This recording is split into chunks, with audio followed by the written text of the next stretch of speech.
All right, today is full of tech surprises, but I'm just happy that it's not my fault this time. All right, I'm waiting for everyone to join, making sure everything's working. All right, looks like everything is good and we are back up and running.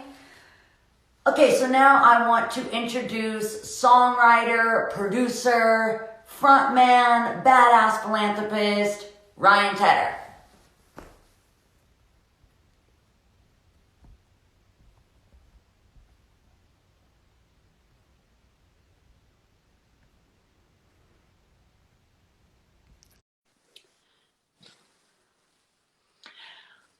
Okay, bringing on Ryan Tedder, everybody.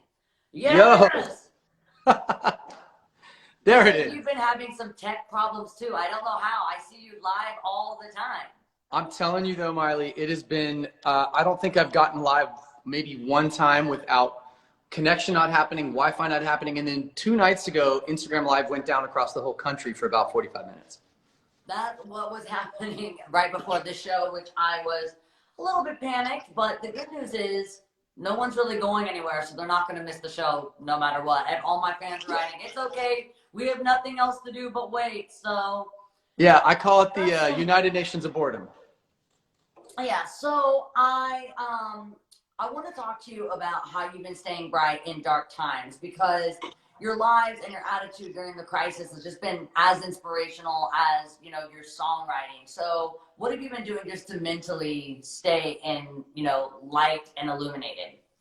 Well, when we got back to the States almost 2 weeks ago today, 2 weeks ago today, I'll make it a very short story. We were doing a miniature, what you'll understand as an underplay tour, right? You do Yeah. 6 or 7 small venues to set up for your arena tour that comes months and months later. We had to cancel Milan because they closed the border on us as we were headed to Italy. But we couldn't really get a sense of how crazy this thing was. Then we got to London. We played it. I wasn't quite taking it seriously yet because I just was kind of detached and on tour. And then as I'm landing at LAX, a good friend of mine who I had spent the entire previous night with, dinner, we shared pizza, we shared food, drinks, hung out. He was in the hospital. So he texted me from the hospital. He's like, mate, I'm so sorry, but you need to go straight to a doctor. You need to get tested. I have coronavirus and it sucks. I'm in the hospital. And then my publicist who was with me all day, she came down with it. So I called my doctor and he said, go straight to your studio. Don't go home. Don't see your kids. Don't see your wife. Go home. So the first 3 days, I was kind of emotional because I'd been away from my family for 2 weeks. And then like the third day, I snapped and was like, you know, you know what? Screw this. Let's do live concerts every night for free. Let's do a cooking show. I'm going to start quarantine cuisining every single night. I love to cook. And Yeah. let's just let's connect with the rest of the world. And I swear to God, that interactivity has kept my sanity. It's just like Yeah. making music and reaching out, just what you're doing. This is what has kept me sane. Yeah, we were talking yesterday. I was doing something with Instagram, and this quote from Willie Nelson. He said, "The minute I counted my blessings, my whole life turned around." So the Yep. minute that you kind of start looking at what you have, which I am definitely not oblivious to, our situation is very unique, and a lot of people have a lot more struggles and stress around this time than I do. But if I can bring some peace and brightness, and not necessarily even optimism or don't worry, be happy. Because on the show, Yeah. I talk about worry is a necessity to allow us to do what we need to do. Worry keeps us washing our hands because you're worried about keeping your wife and kids safe. Yep. Worry is very healthy, but if we can push pause on anxiety and worry for an hour and just have a good time and think about songwriting, maybe you could convert that worry and anxiety into a song, which we do all the time. 100%. I think that what you do with because we all feel it, and I don't know about you, but like I have days where I go the whole day and I don't even think about what's going on really, and then I'll have a day like yesterday watching the governor and the mayor having a conversation and telling us it's going to be 2 more months. I had a moment yesterday. I had a freak out yesterday for like an hour where I literally was like kind of doing one of these things like, oh my God, 2 months. Wait, what? Like, and then I just kind of chilled and I was like, wait a minute. I'm not being asked to go to war. We're not being asked, like you've seen all the memes. Everybody's gone meme crazy for the last 2 weeks.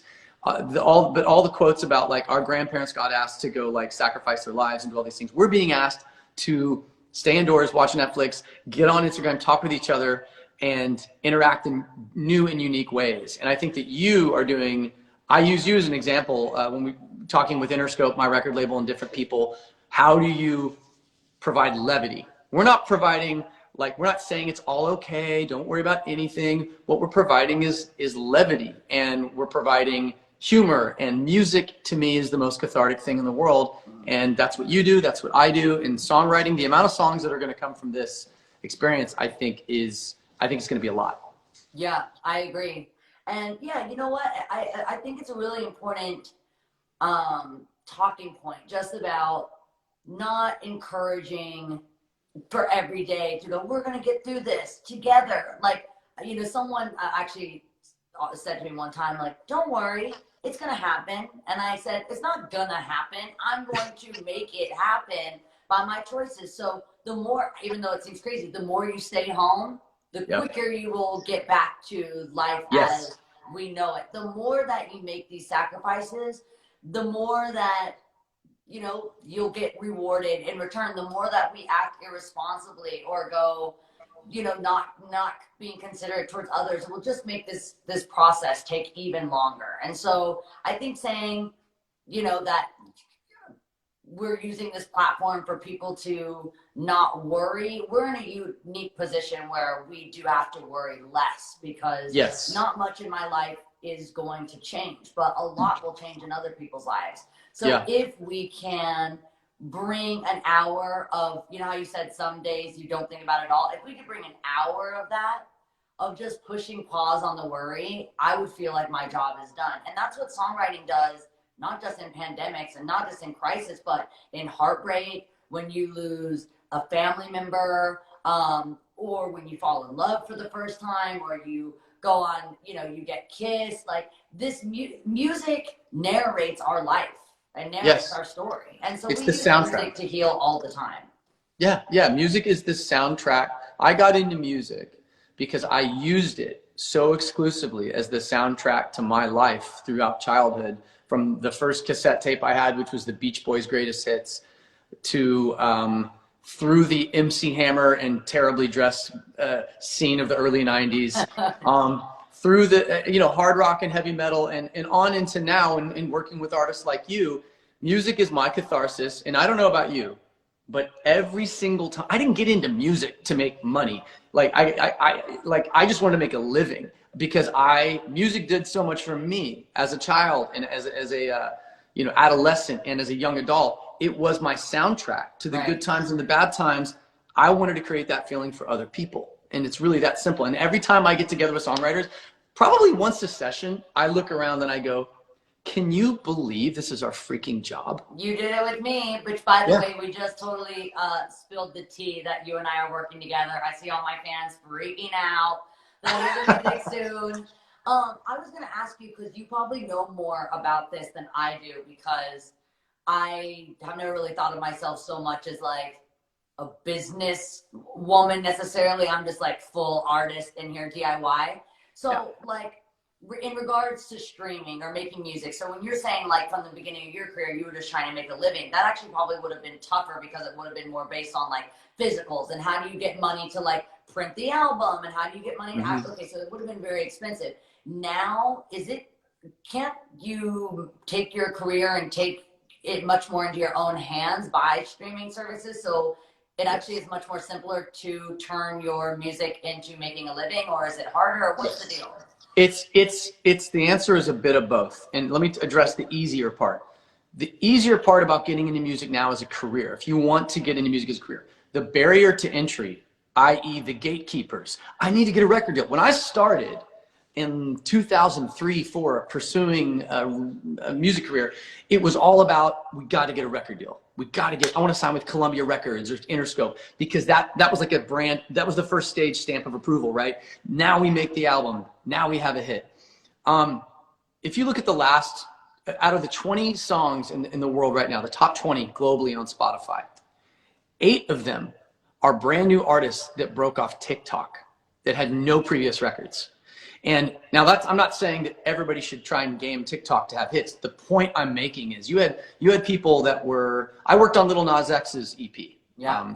Right after I was with him the day that Old Town Road hit #1. Like he walked into my door and got a text from Ron Perry, "You're #1, congrats." And it was crazy. He was eating pizza on his sister's couch 9 months before that, or no, 6 months before that. So it is easier to get into music now because anybody can do it and you can monetize it. I signed an artist named Cautious Clay. Shout out Cautious Clay. Anybody's listened to Cold War, which is kind of his ubiquitous song. He has no record deal.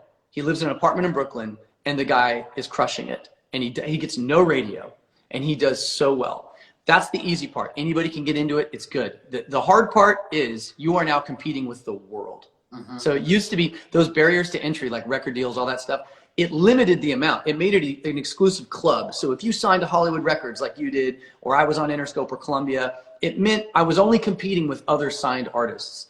Now you're competing with the entire world. So it's easier, but there's a lot more music out there to compete with. So it's kind of both. Right. So what about when you have a viral song, turning that into a career seems like that would also be the struggle because yes, like you said, you don't want to just encourage TikTok artists as well because you want to be able to sustain yourself and sustain your career. So that seems like that would be a big challenge. That's the hardest part. And what I would say to anybody that's starting, if you end up with an accidental hit, which, I love those. Right? They're amazing. But like, if you think about like, Dance Monkey, right? Nobody saw that coming. If you think about Roddy Ricch, The Box, which is now a TikTok song that exploded, the hardest thing to do is follow that up. The hard thing about music today, there's a lot of one-hit wonders. There's more one-hit wonders now than in the history of recorded music because these people didn't plan on having a music career. Right. Lil Nas X, however, followed it. It's fine. He followed O Town Road with Panini. And by the way, Panini, by any label, by any artist standard, is a smash. It's like 1 billion streams. It's a huge record. And he's following it up. So yeah, if you're going to get into music and this is what you want to do, just make sure you've got other songs. Make sure you got more than just one. Right. Okay, so, I want to talk about, now that we're talking about kind of accidental hits, because you were talking about, okay, so you got quarantined, you had to finish your record in quarantine. Yeah. You came out with the song, and then, wait, so what happened? Because you were telling me all of a sudden now it's on like every TV commercial ever. All right, I've never experienced anything like this in my life, and we as a band have been a very licensed band for TV commercials and movies and stuff. So I'm used to that. I've never had anything happen like in the last 4 days. I posted a song. We were finishing our album. The 5th One Republic album was due. What is today? It's due today. Our deadline's today. Mixed, mastered, you name it. So it happened to land in the middle of quarantine. We dropped a new single called Didn't I, which is thankfully doing really, really well. But we dropped it on the Friday. It came out last Friday morning. 3 hours later, the World Health Organization announced a global pandemic. So it was kind of like a tree falling in the forest. You're like, well, there goes that. Let's see what happens. And a lot of artists feel that way right now about dropping new music during this time. So we went home, been quarantined. We had 2 songs left to finish. One of the songs on the album was called Better Days. The entire chorus already existed. I ended up writing the lyrics 5 days ago, while in quarantine. All I could write about is what's happening and how weird LA feels and how weird the world feels, but I didn't want it to be depressing. So we made it as like this glimmer of hope record, like Good Life or something, like some of the other songs that we've done. I posted it on Instagram. The CEO of Jeep, Chrysler, Dodge, whatever, like a 20 car companies, called me. We just heard the song. We want to use it for our entire campaign. Nobody's really selling cars right now. We want to change our whole strategy for the next 3 months. We've already bought the ads. It's going to be everywhere starting Tuesday night. That was on Saturday. We finished the record. The commercial started. I did a live stream last night, and half my stream was, oh my God, your song is on this commercial. And we are now donating. We decided, you know what, let's partner with Spotify and Music Cares. Let's donate proceeds from the streams, the revenue from this song directly to Music Cares, because the music industry just got hammered with coronavirus. So many people have been laid off. 90% of everybody's crew has been laid off. And they don't have a plan B, right? Because you can't go work at a restaurant. You can't go get some other side gigs. So they're literally, how am I going to pay my bills? Music Cares is a charity that pays for people that have been affected right now by COVID-19. So creators, songwriters, musicians, there's a huge fund, and Music Cares is trying to take care of our people. And so we want this song to generate money and to give it to people that need it. I think there's two parts of music. There's the music industry, and then there's the music community, which I feel like you and I are a part of. You know, it's about you and me and Ali Timposi and getting on the couch and like me just spilling my guts of what my last 2 years have been like. And it's very intimate. And so everything does have to stop in this time for everyone's safety so we can keep making great music. But it is challenging because there's no time like right now that you want to write a fucking song. I've never wanted to get in the room more. Yeah. I got a text from Niall Horan yesterday. I got a text from Niall. I got a text from Jason Evigan, from Watt, from like, you name it, just saying, yo, when can we get virtual writing sessions going? Can we do this? Like everybody's tours are getting blown out and canceled. So now is the time to write songs. Well, count me in because I'm in there. And now we can do it on Zoom or whatever, so we can have the whole freaking crew in there. Exactly. So, you know, again, us talking and our connection, I think my fans are now knowing that we're working on the project together. And we've been talking, I talked to Mark Ronson about the same thing. And I think, again, it's just artists kind of going, when is the appropriate time to release music? So I see all the fans really asking, as soon as it feels like, you know, for me, I'm a performer more than someone that's like, you know, goes by like streaming or radio play. I'm a fucking performer. I want to do festivals. I want to do shows. So the minute that that's all good, our songs they're going to get to hear those. So I'm really excited for everyone to hear the music that we've made. And the last question was, who's your favorite artist that you've ever worked with? My favorite artist besides you? I mean, Miley Cyrus. I actually did tell my manager the other day, I said, when we wrapped some of those sessions, I was like, those were some of the most effortless, funnest sessions I've ever had. It was like, you just get into a rhythm. You get into a rhythm. So I say everyone, if I have a phenomenal experience, I put it in my top 3 because I can never say what's number 1 or 2. So you'd be in my top 3, and I'm not just blowing smoke. My number 1 of all time is Paul McCartney. That's sick. I produced and co-wrote on his most recent album that came out last year. I flew to England. I got to play with all the Beatles instruments. He told me how is Blackbird written? How is Hey Jude written? How is like all the Yesterday? How did you come up with Eleanor Rigby? And he told me all the stories. Anytime you ask him a question, he just tells you, oh man, that's a cool story, man. Let me tell you, you know, I remember. And he tells you the whole thing. And then he came to my studio here in LA and we finished it, and the rest is history. So yeah, McCartney, Paul McCartney. That is the best number 1 you could have. That's so sick. Ryan, everyone should follow Ryan on Instagram because your cooking is like, I didn't know that. Why have you not been bringing snacks to the studio? I know. I bring drinks instead of snacks because Watt is always eating at the strangest times, and Allie. Everybody has weird food allergies and stuff. I don't want to mess with snacks. Your new song's awesome. I love what you're doing with like everything just philanthropically too. You're just the man. So I can't wait till we're back in the studio. Thanks for going live with me on Bright Minded. Thanks so much for having me. Tell your family that I love them and I'm thinking about you guys. Will do. Ditto. Right. Peace. Bye, Ryan. Be good. See you guys.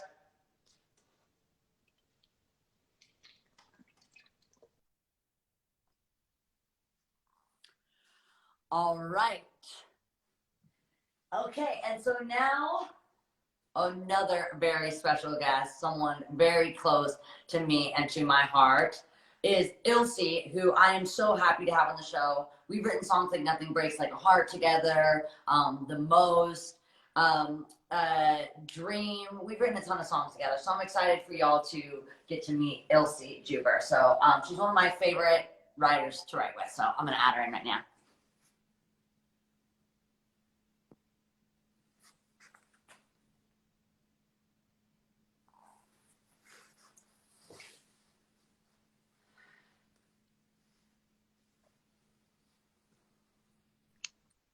Hi, Ilsey. Hey, can you hear me? HQ, high quality queen. Can you hear me? Yep, I can hear you. Can you hear me? I can hear you. Okay, cool. Well, I wanted to start with, Ilsey is one of my favorite writers to work with because it mostly just becomes a therapy session. We laugh, we cry, we never know if we're going to write a song about our hoo-ha or heartbreak. We've written about everything. Pretty much, I'm so happy to have you on the show. And I wanted to ask, when did you know that being a songwriter was just it for you? Was there any other option? I could not imagine you being anything but a songwriter. Well, the first thing I was going to be was a drummer. Actually, no, the first thing I was going to be was a baseball player. And that was when You and my dad both. Did you see that my was when I dad was yesterday say 11. he wanted to be Johnny Bench? Um, yeah, I mean, my first passion was drums, actually. So that was when I was like 11.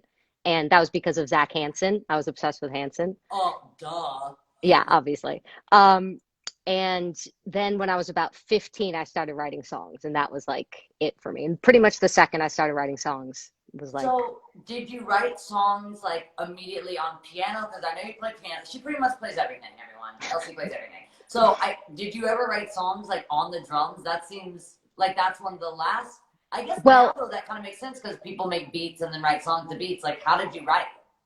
well, I tried to write songs on drums, but it was kind of difficult, which is Sounds why nuts. I started playing guitar. Right, because you're all ooh, ooh, ta ta.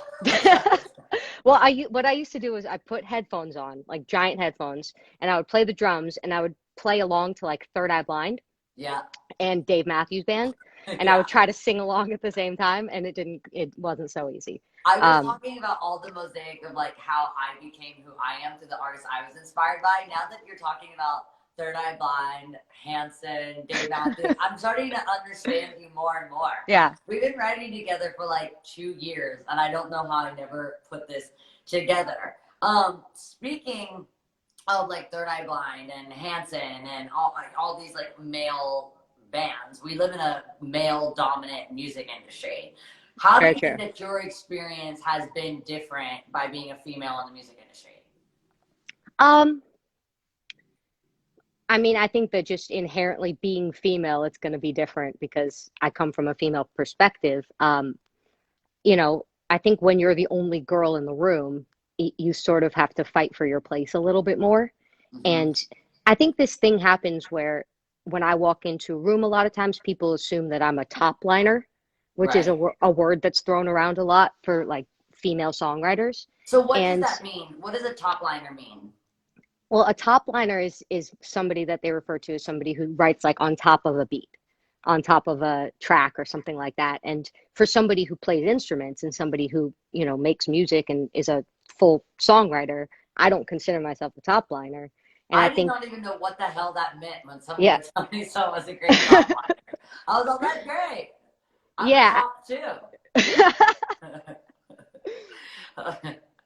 So they think that you wouldn't really be playing your own instruments, right? So people wouldn't really know, assuming that you're like a multi-instrumentalist. Yeah, I think that people just assume that, that I'm kind of one note and that I only do one thing. And so they, you know, when people assume that they don't necessarily open it up to, you know, looking at me as a full songwriter.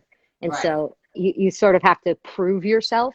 I think that's really what it is as a female, there's a little more of having to prove yourself as opposed to being the benefit of the doubt, you know? Right, because I feel that a lot too, because I'm a female and I like to wear, shiny, metallic, crystallized things, which so did David Bowie, Yeah. so does Jagger, so do all these guys, and they're considered rock stars. Elton Yeah. John's a rock star, when they wear, and I don't know if it's because, oh, that's because people feel like that's them going against the norm because men aren't supposed to wear shiny Mm, things. I can't figure it out why that's considered like glam rock, but if a female does it, then it's considered a pop star. And so right. I have to like kind of compete sometimes with, oh, I'm like a chick that, sometimes I want to be in like my sneakers like I am today and sweatpants, but some days I do want to put on my like platform shoes. And when Bowie does it, it's considered rock and roll. But if I do it, then I'm a pop star. So I think the labels are, again, that's just like our enemy. I think in life in general, just labels just get in the way. Yeah, and I think that there's something also to the fact that like, I'm not the most feminine female. I don't tend to like go over to I don't wear dresses, I don't wear a lot of makeup like, and I think maybe because of that, it's been a little bit easier for me in terms of like not being too threatening in a room Right. with men, but I don't think that that's a good thing. I think that I should Well, be able to be whatever I want. that makes a lot of sense too, because I'm sure also other women would feel threatened too. I know that Yeah. I've talked to a couple of our other female writing friends that said when they go in to write with other females, and if they wear anything that feels like showy, or if they do makeup or hair, they assume that you want to be an artist and that you two are competing. Right. Our really good friend Allie, I was talking to her about that also. She's like, Yeah. you got to come in making it very clear that you don't want to be an artist, that you're going to keep your place, and that you're just a songwriter. Yeah. And I think, yeah, then like, to me, I have to be in my element, in my style to write music. And that's unfair if you have to come in playing yourself down because men are going to be distracted by your sexuality, or women are going to feel competitive towards you. Yeah, I mean, I think it's just a microcosm of how women are treated in the world in general. You know, it's not like different from any other industry. It's just happens to be music industry. I agree. And that's crazy that you started talking about like whether you feel feminine or how you kind of carry yourself. Because the question I had was, when you walk into a room, or anyone walks into a room, the presence of us speaks before we actually do. And so you and I are usually in like big hoodies and Doc Martens. Yeah. And do you think that intimidates males in the industry because we're kind of like dominant? Or do you feel like you said, like they almost kind of then don't feel threatened or distracted? Because I love how, like, I feel like if I saw you out, I would guess you're an artist or a songwriter already. And I like to wear things that are expressive the same way that I would write songs. I want my insides to be outside by what I wear. And so how do you think that, like, the way that you dress and your style, how does that come into songwriting and the vibe in a room when you come in? I mean, I think that, I just want to be comfortable, and I want to be able to feel like I'm in my most natural state of being, because I think that that's the only way that I can write a song, is if I'm trying to be something that I'm not, or if I'm trying to put on some kind of mask, then I can't be in touch with the thing that makes me a good songwriter. And I try, I don't know, I don't like to generalize in terms of like what men are going to think or not think, or women are going to think or not think, because I think that everybody's different. And I think there probably are some people that are intimidated and then some people that aren't. But, I think that the thing that I've tried to find within myself is just a sense of authenticity. And I know, you have too. We've talked a lot about that, where the more authentic you are to yourself in terms of musically, stylistically, as a person, the more true your art can be. I mean, I can't even write songs with makeup on because I can't move my face right. The minute that I have makeup on, I'm like trying to sing, and it's like, oh, could you hit like that on like the E, or could you do an ooh? And I'm like, I would love to, but I can't move my face because I caked it on today. But that's a perfect metaphor, though. It's like, if you wear a mask, you can't express yourself. That's exactly it. And also, we spend long hours in the studio. I mean, we get there in the morning sometimes. We get there in the morning and leave in the morning sometimes. Yeah. And you want to be able to be like comfy and creative. And like, you and I will lay on the floor. We lay on the couch. We go, like, you just want to be able to do your thing. And again, like, I can't do that if I go in there wearing something that feels constricting. Like, I can't write. I want to feel like I can just float and like be free and like not be constricted. So I was going to ask you, when it comes to songwriting and the process, I know your process because I've shared studio time with you, but it's different every time that we write. Like, I don't think that you have a formula. Yeah. But some days you go into a session and like, you and I usually book out, 2 weeks or something. So we don't have that demand of you have to leave the studio with the song, because I can't write like that. But I'm sure that some artists, you're a little bit more in a crunch of, you actually need to leave the studio session with a song. So in times like that, is there a formula or an ingredient besides matcha? Besides matcha, oh man. Matcha? We do intravenous matcha at some point. Basically. I think that the only secret ingredient that I could ever say is just like truth and honesty. Like, the more you can get to some sense of like what you're actually feeling, what's real to you and what's true to you, the quicker you can get to that, the more easily you can write something. And that's why, like, when you and I have conversations, so much of the time we'll just be talking and then one of us will be like, oh my God, that's a great song title, or that's a Yeah. great lyric, because it always comes from just what you're really feeling, what you're really going through. And I think that the more you can be in touch with like what is actually going on in your life and what you're Yeah. actually feeling. So I think that that's where the special sauce comes in. I don't, a lot of people try to say like, okay, you do the You don't verse hit and the the same pre-chorus note and in the bridge as yeah. you do the chorus and the pre-chorus and that. I think I if get you, it. if you listen to like, the classic songs and stuff, and if you listen to the best songs of all time, you can find some patterns in there and study them. But Right. at the end of the day, it just comes from your experience and your truth. And so with you saying that, like, oh, we'll say something and then it'll come into a song title. Our first session, Nothing Breaks, you and I weren't, okay, this is actually crazy. You and I weren't even as close yet. And Yeah. we ended up starting a second song that night when we finished Nothing Breaks. Do you Yeah. remember? I can't remember exactly what we started. But we started a song afterwards because we started having a conversation for Nothing Breaks. And like, I think the verses started getting like, okay, now we're getting too far from the chorus, but let's make sure we keep that Yeah. because that's another song also. So like the way me and Ilsey kind of write, for people watching, it's like, I was telling you, I remember one night we were super drunk in Tennessee and he told me this and you're like, you were drunk in London, Tennessee? Yeah.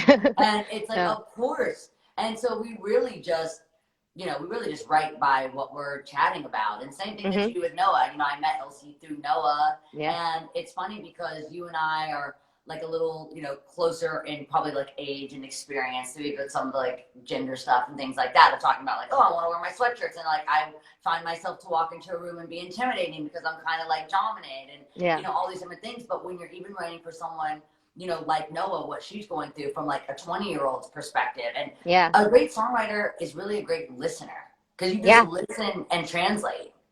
Yeah. And I mean, your sister's an incredible songwriter and it's the same kind of thing where it's like her and I will be talking. And there's a song that we've written together, Topanga. That's one of my favorite songs I I've love that ever been a song. part of. And that just came from talking about Topanga Canyon in LA. I love that You song. know, and I think it's just that, people have this idea that you can't be too specific in a song because then it won't be relatable to people. But a lot of times, the more specific you are, the more relatable it'll be because then people will relate it to something specific in their own lives. I totally, totally agree. So I want to ask you about that. I want to ask you about our style. Oh, and for my last question I have for you is I wanted to know, were there any super impactful, can be women, but also just like artists in general besides Third Eye Blind, that was super impactful on your career? I was asking Mark too. You guys just have such good taste. And so many people want to like get recommendations right now on movies and TV and music. So for music, what would you recommend for everyone to listen to right now? I mean, in terms of the most impactful people in my life would probably be my parents just early on, because, that's who first exposed me to Well, music.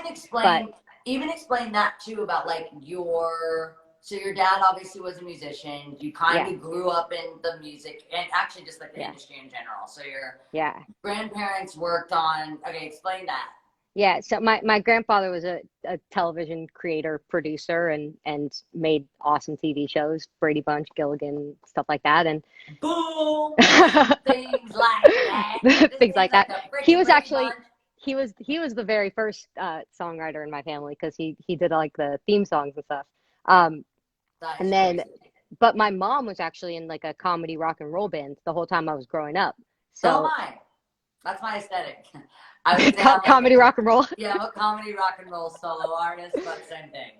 Um, and my parents were just so passionate about music. My dad's a fingerstyle acoustic guitar player. He played in Wings with Paul McCartney in the 70s, and now he's like an incredible fingerstyle guitar player. And they were so passionate about music, and we would drive around listening to like the Beatles, the Eagles, Fleetwood Mac, Simon and Garfunkel, just like the classics.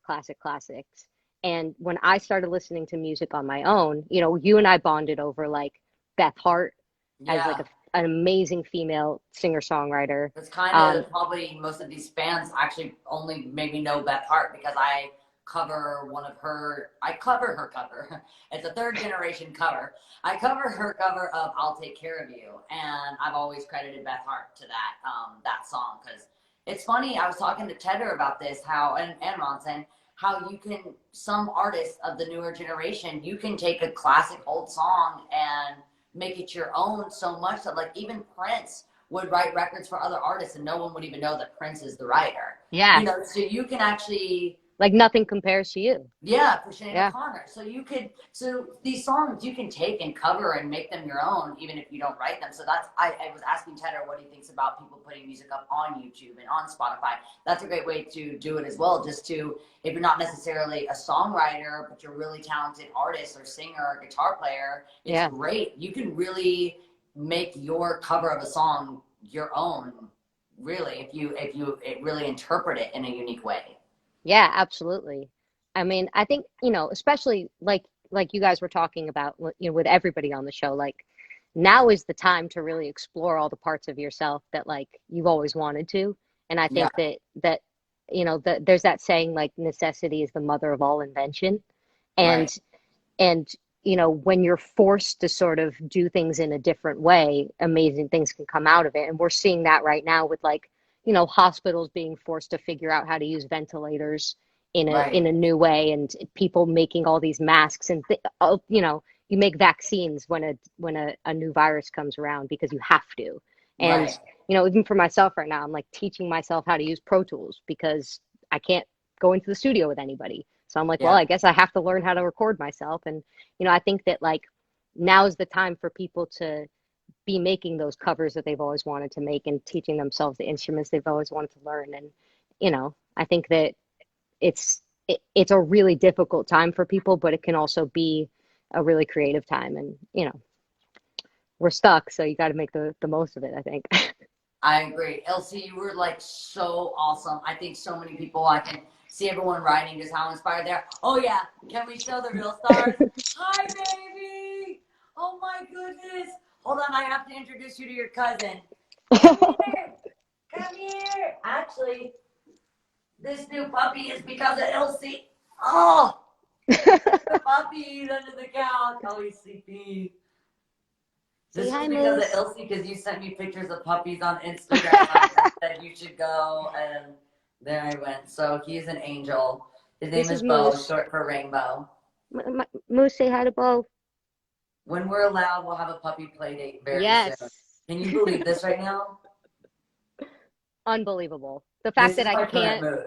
The fact that I can't give him a kiss is very, very frustrating to me. I wish someone would hold me like this, but that would not be keeping my 3 to 6 feet. So thank you, Ilsey, for being on the show, and thank you for encouraging me to get another puppy. Of course. Thank you for having me. Dogs.